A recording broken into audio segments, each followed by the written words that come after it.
Olá, bom dia, boa tarde, boa noite, boa madrugada, você concurseiro aí de plantão. Eu sou o professor Canduco Oliveira, leciono atualidades e nosso assunto do momento é educação, tá ok? Algo essencial e que tem feito muita falta nesse país. Nós falamos há pouca hora do Índice de Desenvolvimento Humano, um dos fatores que faz com que o Brasil tenha baixo IDH é exatamente os péssimos indicadores educacionais que nós ainda temos em nosso país, tá bom? Então, dá uma olhada que bonita aqui, esse nosso slide, olha só, nossa capinha, eu encontrei uma imagem linda, mostrando aqui, ó, por trás dos livros há uma represa de conhecimento. Escolha um e deixe ela fluir. Com essa belíssima imagem, então, vamos começar a falar deste assunto, que é de total relevância nacional, tá ok? Pessoal, durante o governo Fernando Henrique Cardoso, nós tivemos um avanço grande na área educacional, porque foi nessa época do governo dele que, através da criação do Fundef, Fundo de Desenvolvimento do Ensino Fundamental, nós conseguimos universalizar o acesso à educação. Universalizar significa colocar todas as crianças em idade escolar obrigatória na escola, que é dos 6 aos 14 anos. Mas nós temos hoje quantidade. Há vagas para todas as crianças. Agora, a qualidade ainda é extremamente complicada. Ainda precisamos melhorar muito a qualidade do nosso ensino, investir mais em educação em tempo integral e fazer um trabalho de formação continuada de professores, melhorar a carreira do professor, que é um dos profissionais mais essenciais da sociedade e que é extremamente mal remunerado e é desestimulado, enfim. Então, há muito que ser feito. Bom, Fernando Henrique, ele focou no ensino fundamental apenas. E como nós já conseguimos, então, universalizar o acesso ao ensino fundamental, no governo Lula ele pôde trabalhar a coisa do ensino básico. O ensino obrigatório no Brasil é só o fundamental, mas só o fundamental é muito pouco, você estudar até a 9ª série. Nós estamos em pleno século XXI. Então, a partir do governo Lula e do segundo governo Lula, foi lançado o PAC, o Programa de Aceleração do Crescimento, e dentro do PAC, os investimentos seriam em infraestrutura física e social. Infraestrutura social é educação, saúde, segurança, essas coisas, cultura e tal. E então, o governo Lula lançou o PDE em 2007, o Plano de Desenvolvimento da Educação. O povo reclamava do Lula ter pouco estudo, diziam que ele era analfabeto, isso, aquilo, e tal, e foi no governo desse analfa que o Brasil deu um dos maiores passos a caminho da melhoria do sistema educacional, que vem melhorando ano a ano, tá ok? Vem melhorando, desde o governo Fernando Henrique para cá, principalmente, e continuou no governo Lula. Os avanços do governo Lula, inclusive, foram até maiores do que nos de FHC, tá bom? Olho aqui no nosso slide para a gente poder ver um resuminho aqui do que foi esse tal de PDE e a recepção que os especialistas da área deram a este plano. Poucas vezes na história recente do Brasil um plano governamental foi tão elogiado pelos profissionais da área quanto o PDE, o Plano de Desenvolvimento da Educação, ou o PAC da Educação. Anunciado pelo presidente Lula como uma revolução para a educação brasileira, o PDE traz como premissa a necessidade de abranger todo o sistema educacional brasileiro, desde a infância, da creche até a pós-graduação, mestrado, doutorado, pós-doutorado e tudo mais. Então, de 0 ano de idade, desde a creche até o pós-doutorado, esse PDE pretende abranger. Essa característica, no entanto, essa característica gigantesca, né, de você pegar de 0 ano até o pós-doutorado, essa característica, no entanto, coloca em xeque algumas das iniciativas anunciadas pelo governo, especialmente porque ainda não foram detalhadas as alocações de recursos para todos os projetos. Ainda há setores que as políticas públicas estão em implantação, ok?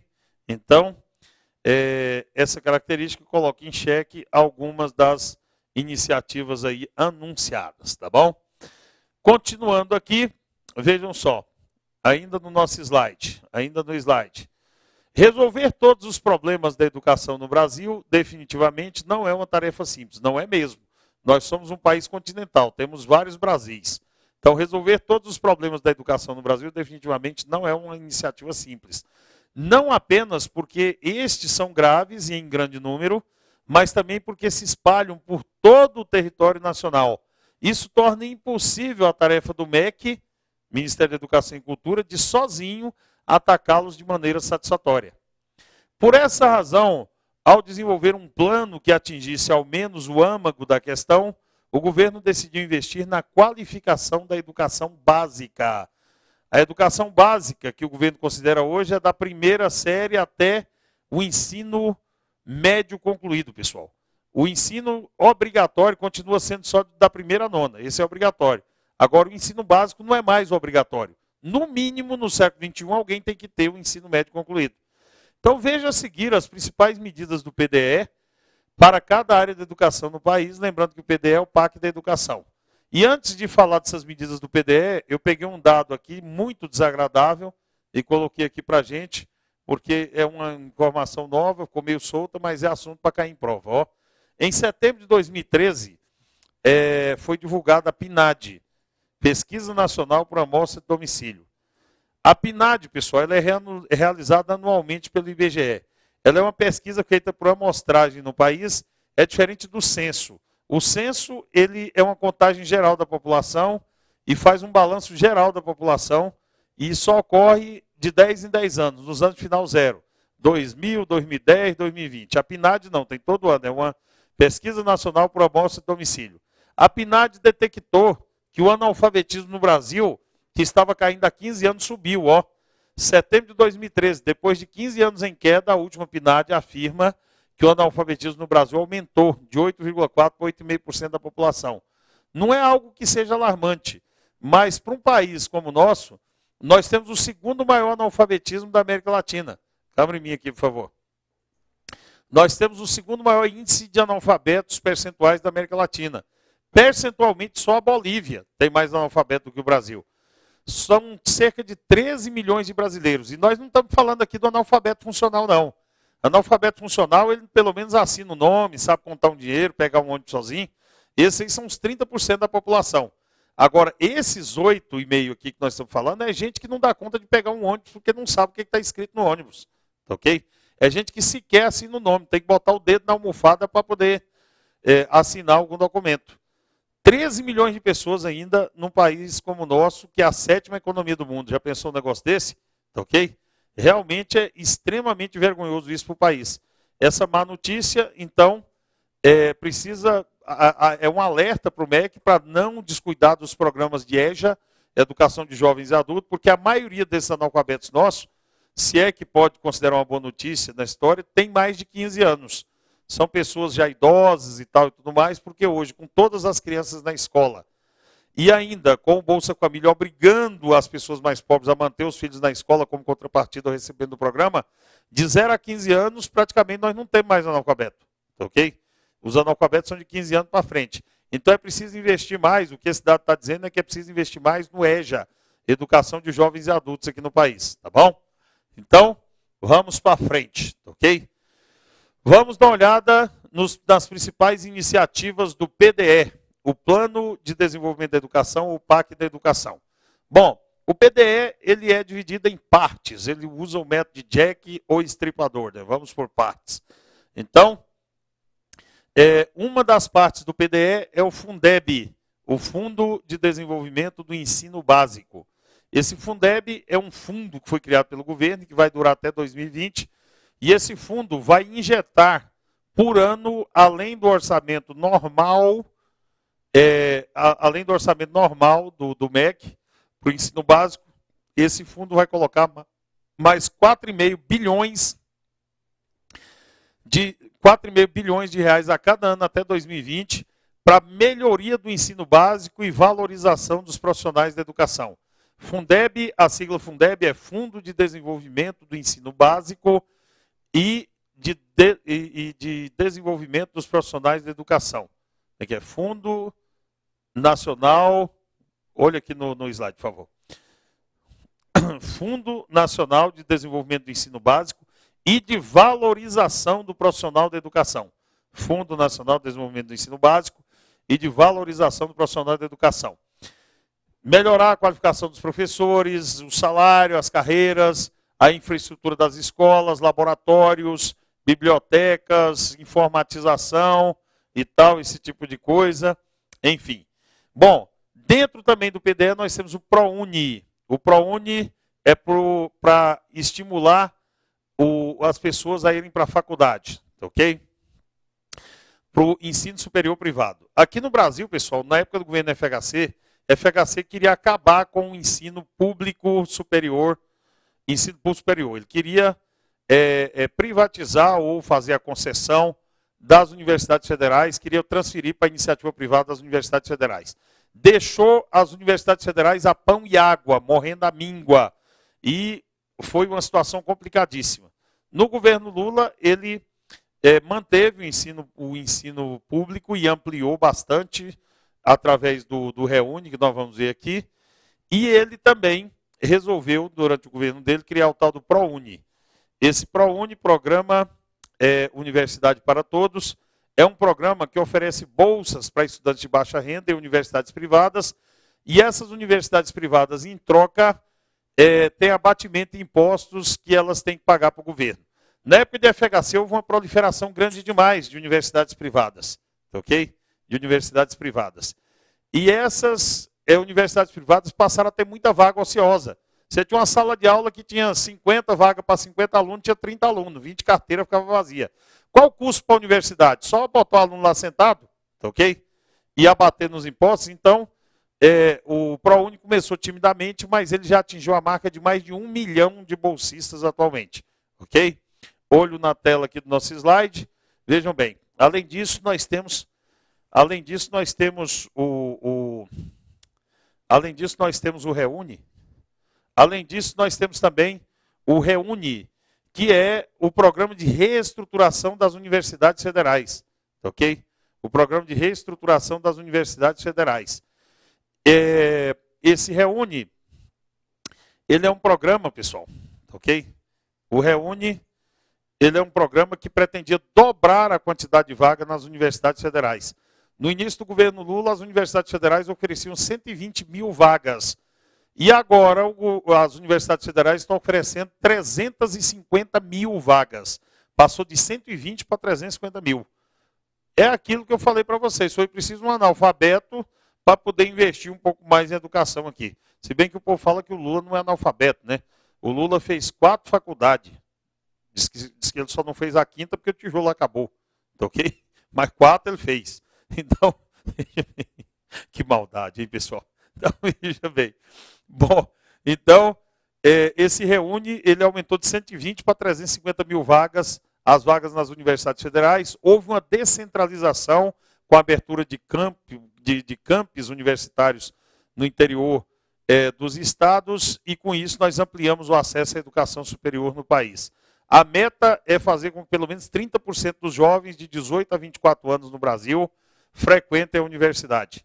Por enquanto, nós ainda estamos abaixo de 20%. Mas a meta é que pelo menos 30% dos jovens de 18 a 24 anos estejam na faculdade no país. Bom, além disso, pessoal, o Brasil, principalmente depois do PAC, depois do PAC do governo Lula, teve aquele crescimento bastante robusto, 6%, 5,1%, depois 7,5%. E esse crescimento econômico viu que nós tínhamos problema. Mão de obra, estava faltando mão de obra qualificada no país. Setores que demandam mão de obra extremamente especializada ou mão de obra técnica estavam tendo carência de profissionais. E com isso, o PDE também resolveu investir em pós-graduação e ensino técnico. Olho no slide aqui, por favor. Vejam só.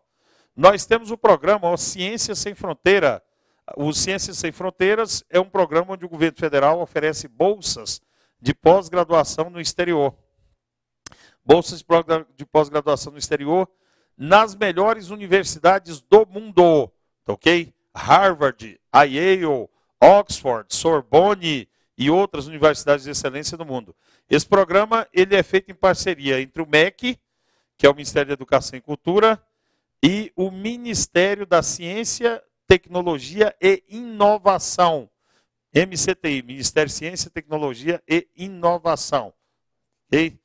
Bom, o que esse programa Ciências Sem Fronteira pretende fazer? Ele pretende mandar para o exterior, para as melhores universidades do mundo, profissionais da área de ciência, tá ok?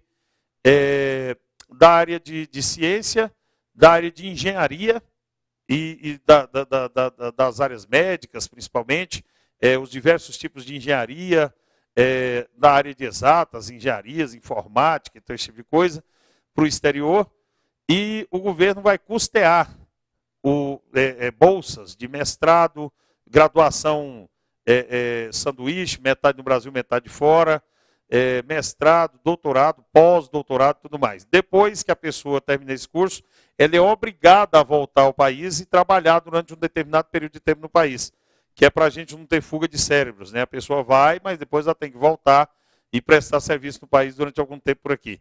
O Brasil está, pessoal, muito atrasado em investimento na área de P&D, pesquisa e desenvolvimento.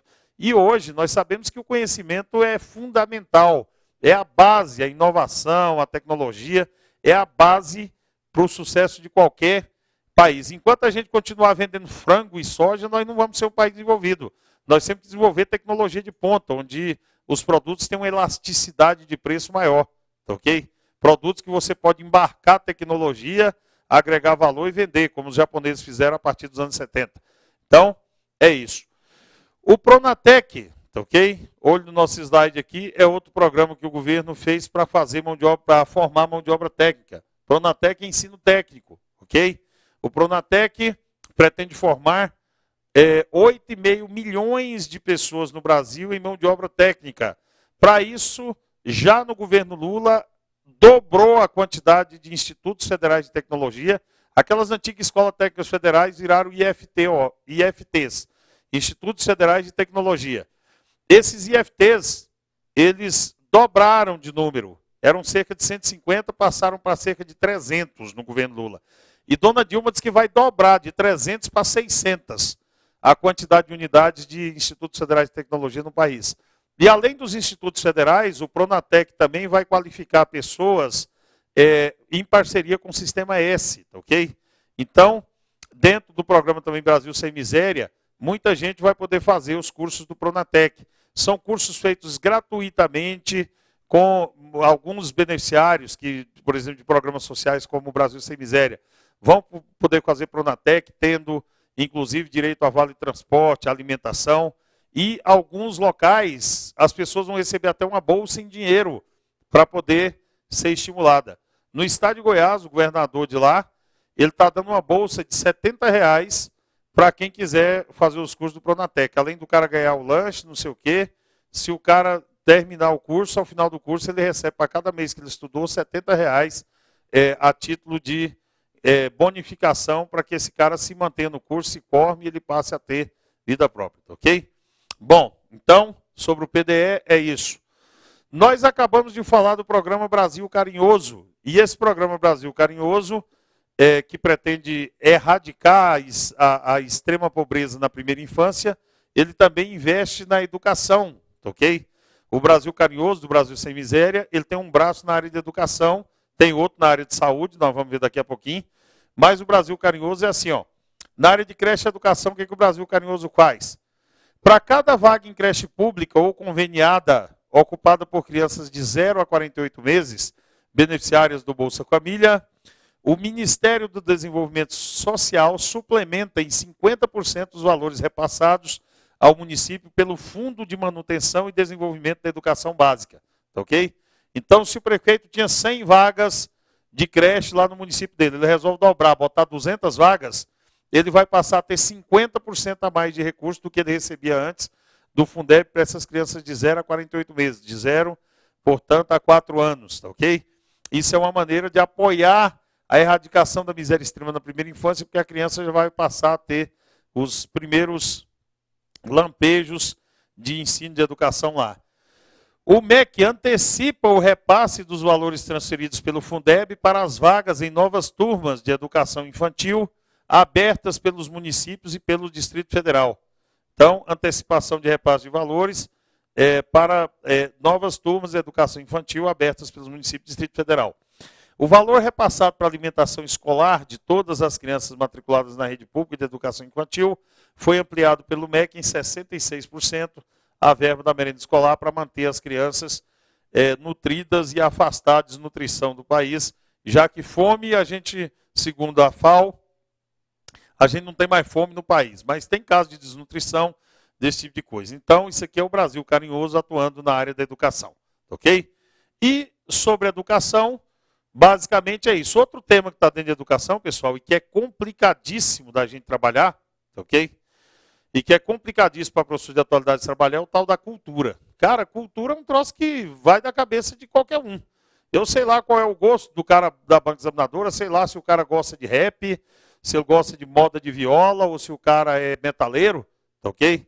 Se ele é forrozeiro, se o cara gosta de arte contemporânea, ou se ele gosta de obras renascentistas, se ele gosta de literatura policial, ou romances água com açúcar. Então, esse tópico, toda vez que ele cai em concurso, ele é um troço assim imprevisível. O CESP cobra isso em edital e geralmente não coloca questões em prova. Agora, se a banca for a fundação...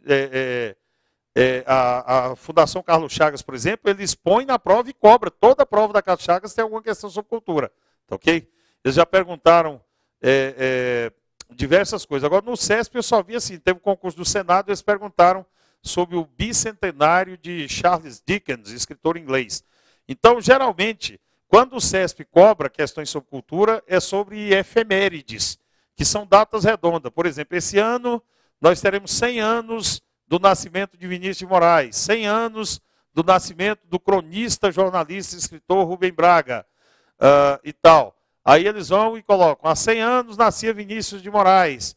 Vinícius de Moraes, vou dar um exemplo de questão, por exemplo, poderia cair em prova. Ó. Há 100 anos nascia Vinícius de Moraes. Assim Vinícius de Moraes definia o amor. Amor é fogo que arde e não se sente, é dor que desatina sem doer. É servir a quem vence o vencedor. Verdadeiro ou falso? Falso, porque esse verso é de Camões, né, minha gente? Ok? É de Luiz de Camões, não é de Vinícius de Moraes. Então, é assim que pode cair numa prova, mas sei lá.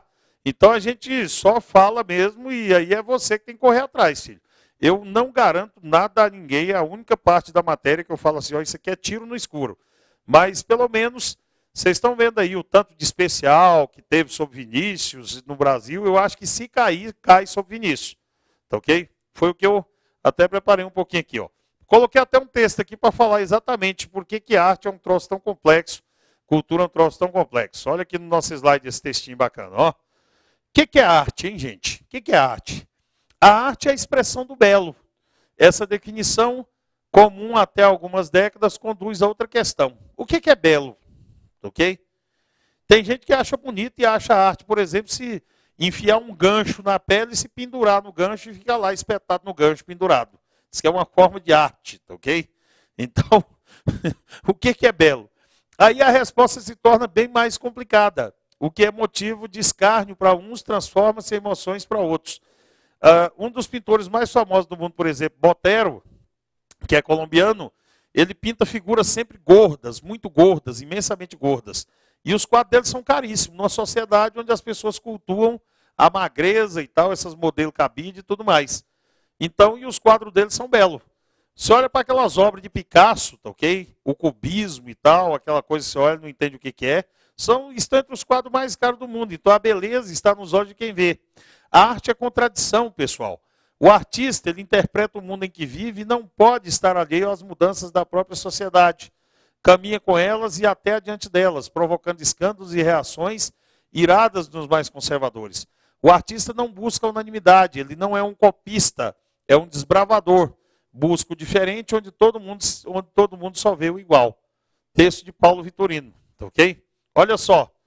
E principalmente a arte moderna. Você vai nos museus hoje, você olha umas instalações, o cara chega lá, pega um monte de vidro, joga no chão e quebra. Você tem que chegar lá, olhar aquela pilha de vidro e tentar tirar a sua interpretação daquilo ali. O poeta Ferreira Goulart, que é um poeta maranhense maravilhoso, já foi até indicado ao Prêmio Nobel de Literatura, não ganhou, mas chegou a ser indicado. O Ferreira Goulart é crítico de arte contemporânea e ele acha que a arte está tomando um rumo muito esquisito. Esse tempo atrás, uma galeria das mais famosas de Nova York homenageou um estilista, um artista brasileiro, e cedeu a galeria inteira para o cara, um salão inteiro da galeria para o cara fazer uma exposição.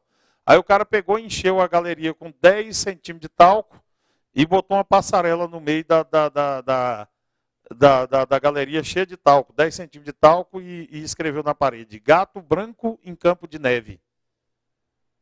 Aí as pessoas andavam na passarela, olhavam para aquele talco lá no chão, sentiam o cheiro do talco e caçava o gato, mas o gato era branco e o talco era neve.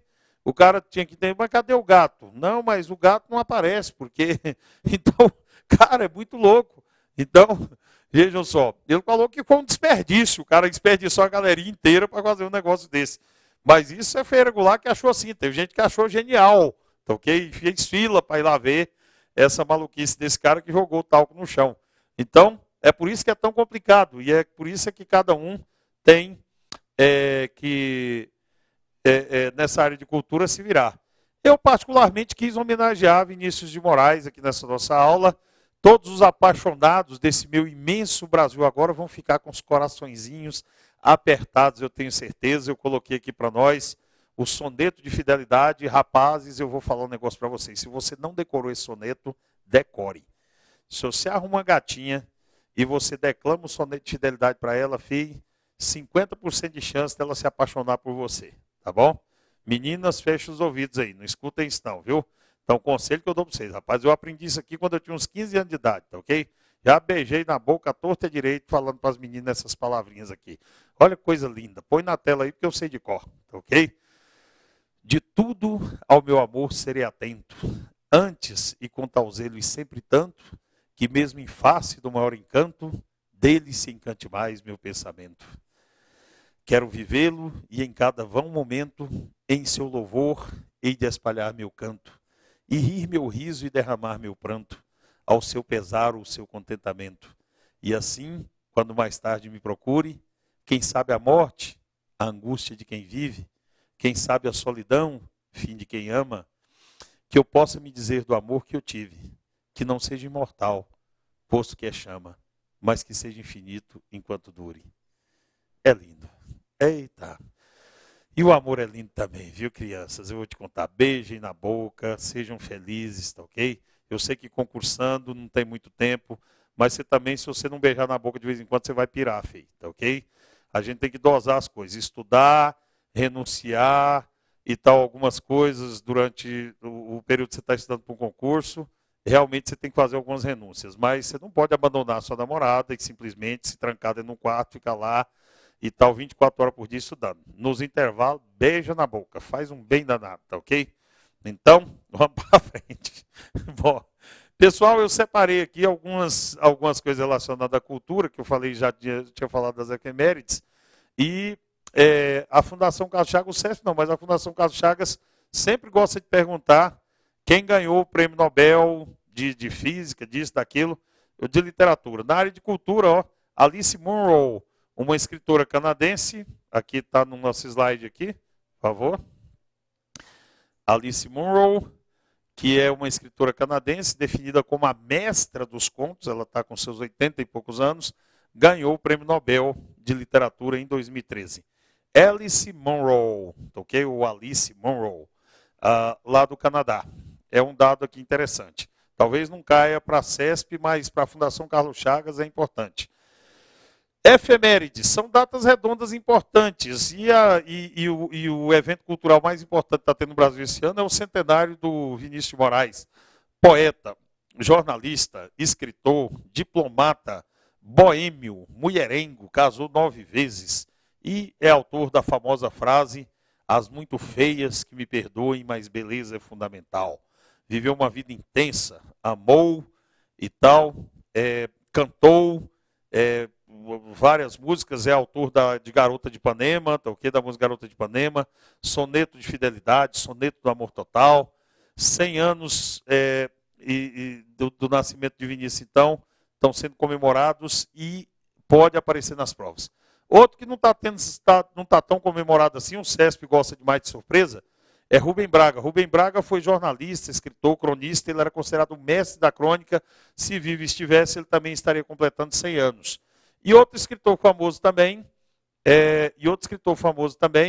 Fernando Sabino, que também estaria completando 90 anos agora. Então, pessoal, É isso. E eu me despeço de vocês, já que nós falamos do soneto de fidelidade. Deixe-me ver se eu me lembro aqui do soneto do amor total. O soneto do amor total diz assim, ó. Deixe-me ver se eu lembro. Amo-te tanto, meu amor, não cante o humano coração com mais verdade. Amo-te como amigo e como amante numa sempre e diversa realidade. Amo-te a fim de um calmo amor prestante e te amo além, presente na saudade. E de te amar assim tanto e a miúde, é que um dia no meu peito de repente, hei de morrer de amar mais do que pude. Vinícius de Moraes. Um abraço, galera. Fui.